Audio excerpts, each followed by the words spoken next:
Hello guys, मेरा नाम अभिनव कुमार और आप देख रहे हैं साइंस एंड मैथमेटिकल सोसाइटी। तो आज मैं फिजिक्स का क्लास लेके आया हूं और इसके पहले मैं आप लोग से मैं बता दूं कि मैं मैथ का क्लास ले रहा था और आज मैं फिजिक्स का क्लास जो कि आंकिक प्रश्न मैं आप लोग के बीच लेके आया हूं और बहुत ही अच्छे तरीके से मैं इस टॉपिक को लेके आया हूं। तो प्लीज़ अगर मेरे चैनल पर आप नए हैं तो आप मेरे चैनल को सब्सक्राइब कीजिएगा और बेल आइकन को प्रेस करके रखिएगा जिससे कि मेरी सारी नोटिफिकेशन आप लोग तक पहुंचता रहे। तो आज मैं जो चीज़ के बारे में आप लोग से डिस्कस करने वाला हूं वो मेरा है जो कि प्रकाश परावर्तन का न्यूमेरिकल्स के बारे में, जो कि जिसे हम आंकिक प्रश्न कहते हैं। तो उसी चीज़ को मैं आज बहुत ही अच्छे तरीके से आप लोग के बीच डिस्कस करूँगा और बताने का काम करूँगा।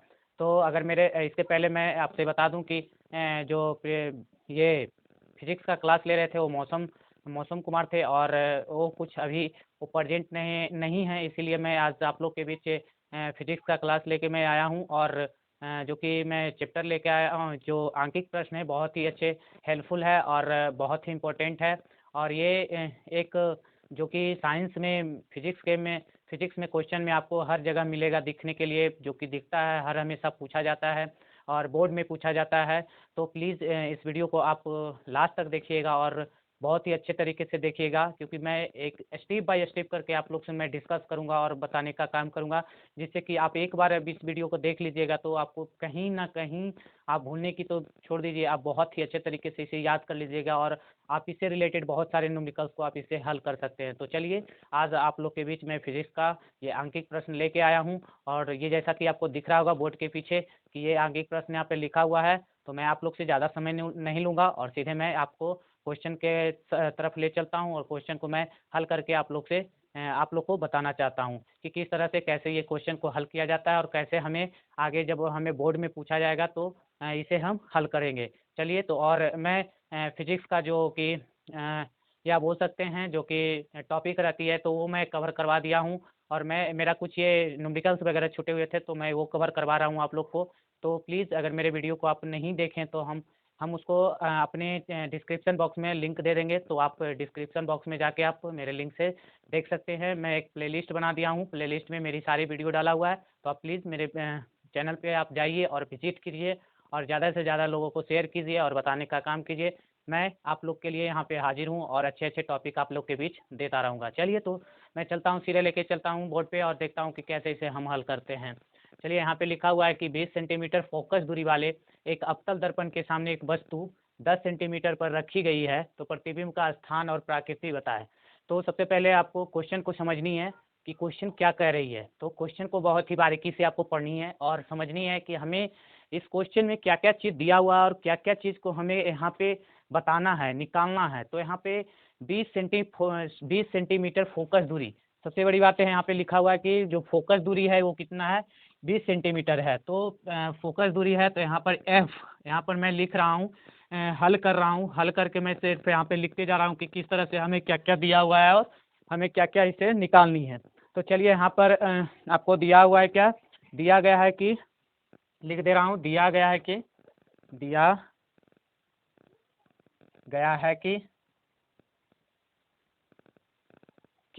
दर्पण की फोकस दूरी, दर्पण की फोकस दूरी, फोकस दूरी फोकस दूरी आपको कितना दिया हुआ है, जिसको हम एफ से डिनोट करते हैं। तो एफ बराबर दिया हुआ है क्या, 20 सेंटीमीटर। तो यहाँ पे हम चिन्ह परिपाटी को भी याद करेंगे कि कौन सा दर्पण है, तो उस दर्पण में क्या होगा, फोकस दूरी क्या होगा, वस्तु की दूरी क्या होगा, प्रतिबिंब की दूरी। तो याद रखनी है कि अवतल दर्पण में जब भी क्या होता है कि फोकस दूरी हो या वस्तु दूरी हो, हर हमेशा वो क्या होती है, उसका निगेटिव ही होता है। क्या होता है, निगेटिव होता है। जैसा कि आपको इसके पहले भी सब चीज़ इसके बारे में बताया गया था, चिन्ह परिपाटी के बारे में आप लोग से डिस्कस किया गया था। अगर आप मेरे उस वीडियो को आप नहीं देखें तो प्लीज़ आप जाके देख लीजिएगा, मैं उसका लिंक डिस्क्रिप्शन बॉक्स में मैं डाल दूंगा और बहुत ही हेल्पफुल है। तो प्लीज़ इस वीडियो को आप लास्ट तक देखिएगा और अंत तक बने रहिएगा, बहुत ही अच्छे तरीके से मैं आप लोग के बीच डिस्कस करूंगा और बताने का काम करूंगा। चलिए तो यहाँ पे लिखा हुआ है एफ बराबर दिया हुआ है, तो अवतल दर्पण है तो अवतल दर्पण में फोकस दूरी क्या हो जाएगा, तो -20 सेंटीमीटर, माइनस में हो जाएगा, क्या हो जाएगा, माइनस में हो जाएगा, क्योंकि अवतल दर्पण है, क्योंकि अवतल दर्पण है। याद रखना है कि कौन सा दर्पण है, तो अवतल दर्पण। अवतल दर्पण में फोकस दूरी माइनस होती है, वस्तु दूरी माइनस होती है और प्रतिबिंब की दूरी भी माइनस होती है। दिमाग में रखनी है, क्योंकि चिन्ह परिपाटी को आप याद कीजिएगा और याद करते हुए आप इस चीज़ को बनाने की कोशिश कीजिएगा, तो ज़रूर से ज़रूर इसे आप इजीली वे में हल कर दीजिएगा और समय भी आपको बच जाएगा। चलिए, तो मैं उसी चीज़ को और अच्छे तरीके से मैं यहाँ पे बता रहा हूँ। जैसा कि यहाँ पे हमें क्या दिया हुआ था, फोकस दूरी दिया हुआ था, और यहाँ पर क्या दिया हुआ है, एक क्या है, अवतल दर्पण के सामने एक वस्तु भी रखी हुई है। कितना सेंटीमीटर पर, तो वस्तु की दूरी भी दी हुई है। तो यहाँ पर लिख रहा हूँ वस्तु की दूरी, वस्तु की दूरी जिसे हम यू से डिनोट करते हैं, यू से डिनोट करते हैं, ये दिया हुआ है। तो क्या दिया हुआ है, 10 सेंटीमीटर। जब भी हम बता रहे हैं कि अवतल दर्पण है, तो अवतल दर्पण में वस्तु की भी दूरी क्या होगी, वो होगी माइनस में ही होगी। तो यहाँ पर ये बाईं ओर रखी हुई, तो आपको बहुत ही आपको चिन्ह परिपाटी वाला वीडियो जरूर आप देख लीजिएगा, जिससे कि आपको ये समझने में आसानी हो। तो चलिए, आपको बोल रहा है निकालने के लिए क्या, तो प्रतिबिंब का स्थान। प्रतिबिंब कहने का है कि जो वस्तु रखे हैं उसका इमेज कहाँ बनेगा, वस्तु की इमेज कहाँ बनेगी, उसके बारे में हमें यहाँ पे निकालने के लिए बोला गया है, जिसको हम भी से डिनोट करते हैं, जिसको हम क्या चीज़ से करते हैं, जो प्रतिबिंब की दूरी होती है, प्रतिबिंब की दूरी को भी से डिनोट करते हैं, भी बोलते हैं या भी से डिनोट करते हैं। तो भी बराबर ही हमें यहाँ पे निकालने के लिए कहा गया है। तो चलिए, यहाँ पर मैं एक आप लोग को पता होगा कि जब यू दिया हो, एफ दिया हो, तो भी निकालने के लिए कहा जाए तो हमें दर्पण सूत्र को याद करनी है। तो दर्पण सूत्र यहाँ पर हम लिखते हैं, हम जानते हैं कि क्या जानते हैं, तो दर्पण सूत्र।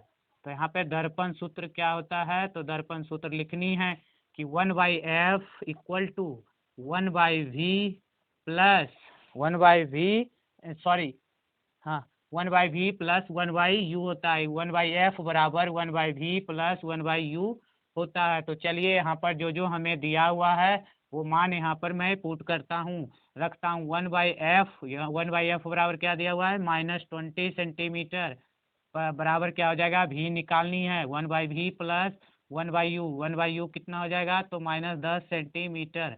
जब ये माइनस दिया हुआ है, तो जब हम बराबर के चिन्ह के इस साइड लाएंगे तो वो क्या हो जाता है, चेंज हो जाता है। तो 1/-20 सेंटीमीटर, ये माइनस है तो ये प्लस 1/10 हो जाएगा सेंटीमीटर, बराबर 1/v। तो इसको मैं हल करूँगा तो ये मेरा बन जाएगा,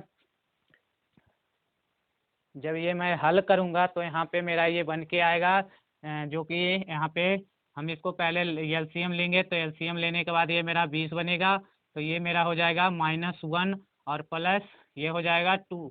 जब इसको हल करेंगे तो 1/2 हो जाएगा, 1/20 हो जाएगा। तो 1/20, तो यहाँ पर लिख सकते हैं 1/v बराबर 1/20। तो यहाँ पर इसलिए यहाँ पर लिख सकते हैं, इसलिए v बराबर 20 सेंटीमीटर। और याद हमें रखनी है कि क्या है, अवतल दर्पण है। तो अवतल दर्पण में जब भी होगा तो उसका वैल्यू माइनस में होगा, और उसका वैल्यू क्या होगा, माइनस में होगा। लेकिन यहाँ पर सिर्फ हमें क्या बोल रही है, तो प्रतिबिंब का वस्तु जो रखी हुई है और प्रतिबिंब का स्थान पूछ रही है।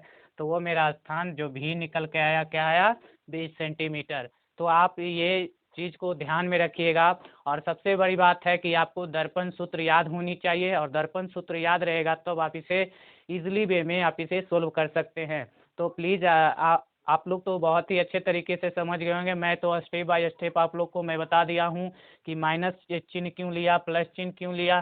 तो ये मैं आपको बारीकी से मैं यहाँ पे सोल्व करके यहाँ पे बता दिया हूँ कि जो वस्तु का प्रतिबिंब का जो स्थान होगा वो कितना सेंटीमीटर पर होगा। तो यहाँ पर मैंने यहाँ कैलकुलेट करके आपको मैं निकाल के बता दिया हूँ।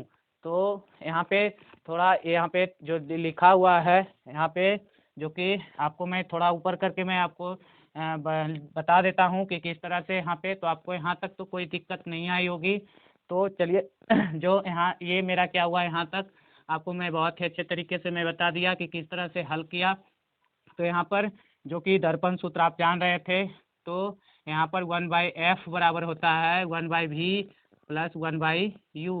तो यहाँ पर मैंने मान रख दिया 1/v बराबर -20 सेंटीमीटर बराबर 1/v निकालनी थी 1/u -10 सेंटीमीटर। तो ये मैंने इसे इधर लाया, बराबर के लेफ्ट साइड लाया, तो वो माइनस था तो प्लस हो गया 1/, यहाँ पर प्लस तो ये माइनस हो जाएगा 1/10 सेंटीमीटर। ये माइनस था तो इधर आने के बाद ये प्लस हो गया बराबर 1/v। तो ये जब मैं हल किया तो ये हो गया 20 -1 और +2, तो ये बन गया 1/20 बराबर 1/v। इसीलिए v बराबर मेरा क्या हो जाएगा 20 सेंटीमीटर। तो ये मेरा क्या हुआ प्रतिबिंब का स्थान। तो आई होप यहाँ तक आपको समझ में आ गया होगा।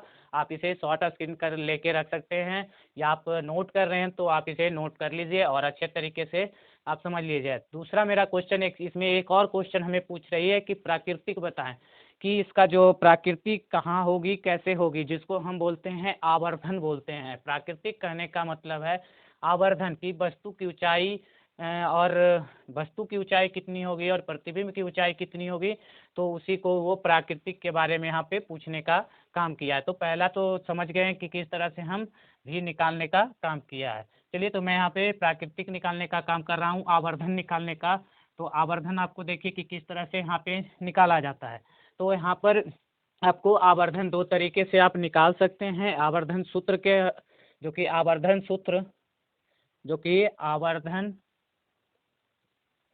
आवर्धन के सूत्र आपको पता होगा। अगर प्रीवियस मेरी क्लास आप कर लिए होंगे तो आपको पता होगा m बराबर होता है -v/u होता है, -v/u होता है। तो हमें पता था v भी मेरा निकल के आ गया था, ये कितना आया था 20 सेंटीमीटर, और u मेरा कितना था -10 सेंटीमीटर। तो ये मेरा निकल के आ गया था। तो यहाँ पर मैं m बराबर -v के जगह पर वैल्यू को मैं पुट किया, माइनस था और माइनस, तो ये मेरा प्लस हो जाएगा, ये 20/10 हो जाएगा, 20/10 हो जाएगा। जैसा कि यहाँ पे माइनस चिन्ह दिया हुआ था तो यहाँ पर ये मैं चिन्ह दे रहा हूँ, यहाँ पे प्लस था और यहाँ पे माइनस था। तो ये जब कैलकुलेशन करूँगा तो ये मेरा क्या बन के आएगा, ये +2 बन के आएगा, जो कि आवर्धन का कोई ये मानक नहीं दिया गया है। तो यहाँ तक मैं आपको बता दिया हूँ, और याद रखनी है जो कि वस्तु क्या होगा, जो इसीलिए प्रतिबिंब जो ये है, यह आवर्धन जो निकली है प्लस में है। तो आपको समझनी है कि अवतल दर्पण में चिन्ह परिपाटी को आप अगर याद करिएगा इस तरह से, तो मैंने बताया कि अगर इसके ऊपर कोई भी वस्तु अगर जाती है, रखी रहती है और प्रतिबिंब भी ऊपर बनती है, पॉजिटिव साइन क्या दर्शाता है कि ये जो है ऊपर प्लेन पे बन रहा है, ना कि ये नीचे के प्लेन पे। तो क्या होगा, वस्तु का प्रतिबिंब सीधा होगा। तो क्या होगा, सीधा होगा। तो ये भी आपको इस चिन्ह से आप पता लगा सकते हैं कि वस्तु सीधी है या उल्टी है। तो यहाँ तक कहीं भी आपको दिक्कत नहीं होगी, आप इसे इस तरह से हल कर सकते हैं, बना सकते हैं। तो मैं एक और नेक्स्ट आपको मैं इसी में बता देता हूँ, जो कि वो भी हेल्पफुल है, और इसे आप बहुत ही मान लीजिए VVI के भी तौर पे ये क्वेश्चन को आप पढ़ सकते हैं, समझ सकते हैं, और मैं आपको बारीकी से बताने का काम किया है। चलिए तो नेक्स्ट मेरा जो क्वेश्चन है उस पर मैं आपको लेके चलता हूँ और मैं उसको बताने का काम करता हूँ। चलिए तो दूसरा जो मेरा क्वेश्चन था ये था कि एक उत्तल दर्पण है जिसको हम कन्वेक्स मिरर बोलते हैं। कन्वेक्स मिरर बोलते हैं कि वो लिखा गया है कि एक उत्तल दर्पण की फोकस दूरी निकालें। यहाँ पे आपको बोल रहा है कि फोकस दूरी आपको निकालनी है, और जो कि आपको दिया गया है, जिसकी वक्रता त्रिज्या 36 सेंटीमीटर आपको दिया गया है। तो आपको फोकस दूरी सिर्फ निकालनी है। तो सबसे पहले आपको यहाँ पे जाननी है कि ये क्या चीज़ दिया हुआ है, अब कैसे इसे हम फोकस दूरी निकालेंगे। तो यहाँ पे उत्तल दर्पण दिया हुआ है, तो याद करनी है चिन्ह परिपाटी के बारे में। और हाँ, याद रखनी है कि अगर आप न्यूमेरिकल बना रहे हैं तो हर हमेशा आपको चिन्ह परिपाटी को दिमाग में रखते हुए यहाँ पे बनाने का काम कीजिएगा, क्योंकि बहुत ही इम्पोर्टेंट है इसमें चिन्ह परिपाटी। अगर आप फिजिक्स का आप कहीं भी आप इस तरह का आप पढ़ रहे हैं, आप दर्पण के बारे में अगर आप पढ़ रहे हैं या अगले जो चैप्टर पढ़ेंगे, तो उसमें सबसे बड़ी बात आती है ये जो चिन्ह परिपाटी होती है, चिन्ह परिपाटी को ही ध्यान में रखते हुए आप इसे कोई भी आंकिक प्रश्न होगी तो आप इसे हल कर सकते हैं। तो चलिए यहाँ पे मैं सीधा जो क्वेश्चन में यहाँ पे पूछ रहा है मैं उससे मैं रिलेटेड आपको मैं बता दे रहा हूँ कि किस तरह से यहाँ पे कैसे हम कैलकुलेट करूँगा, कैसे यहाँ पे बताने का काम करूँगा। तो सबसे पहले मैं यहाँ पे लिख देता हूँ कि क्या क्या दिया हुआ है। तो दिया हुआ है क्या, कि यहाँ पे दिया गया है कि उत्तल दर्पण की फोकस उत्तल दर्पण की वक्रता त्रिज्या बराबर दिया हुआ है 36 सेंटीमीटर। ठीक, तो आपको याद रखनी है सबसे पहले चिन्ह परिपाटी। तो उत्तल दर्पण में हर हमेशा याद रखिएगा कि जो निर्देशांक चिन्ह परिपाटी के अनुसार उत्तल दर्पण का जो वक्रता त्रिज्या होती है वो हमेशा क्या होती है, धनात्मक होती है। धनात्मक करने का मतलब पॉजिटिव होती है। तो ये मेरा क्या हो जाएगा, ये मेरा हो जाएगा प्लस 36 सेंटीमीटर होगा वक्रता त्रिज्या। और आपको पता होगा एक मैं और फॉर्मूला बताया था दर्पण सूत्र के साथ ही कि एफ अगर निकालनी हो और आपको 36 सेंटीमीटर मतलब वक्रता त्रिज्या दिया हो तो आप एक फार्मूला को याद करते हुए आप इस फार्मूला पे इसे हल कर सकते हैं। तो यहाँ पर मैं लिख रहा हूँ कि सूत्र जो है वो है F बराबर R/2। F याद रखनी है, F बराबर R/2। तो यहाँ पे F निकालनी है तो R मेरा कितना है 36 सेंटीमीटर, 36/2 करूँगा तो यहाँ पे मेरा 18 आ जाएगा। तो यहाँ पे F बराबर क्या हो के निकल के आ गया, तो F बराबर है मेरा 18 सेंटीमीटर, ये मेरा फोकस दूरी निकल के आ गया। तो यही यहाँ पे पूछने का काम कर रहा था। तो बहुत ही इजीली था और आप इसे बस फार्मूला को याद रखिएगा तो आपको कोई भी इस चैप्टर रिलेटेड आंकिक प्रश्न कहीं भी आपको दिक्कत नहीं आएगी और आप इसे इजीली वे में सोल्व कर सकते हैं। और हाँ, मैं आप लोग से यही आग्रह हमेशा करता हूँ कि मेरे वीडियो को आप लास्ट तक देखिए और कहीं भी दिक्कत आए तो प्लीज़ मेरे कमेंट बॉक्स में आप कर सकते हैं, पूछ सकते हैं। और मेरे वीडियो को ज़्यादा से ज़्यादा शेयर कीजिए, लाइक कीजिए, जिससे कि जितने भी स्टूडेंट अभी पढ़ने वाले हैं या और नीचे जिसका एग्ज़ाम है वो भी इससे लाभान्वित हो और उसको भी इस चीज़ से बेनिफिट हो। तो प्लीज़ आप इसे पढ़िए ज़रूर, देखिए ज़रूर, जिससे कि कहीं ना कहीं आपको बेनिफिट मिल जाए।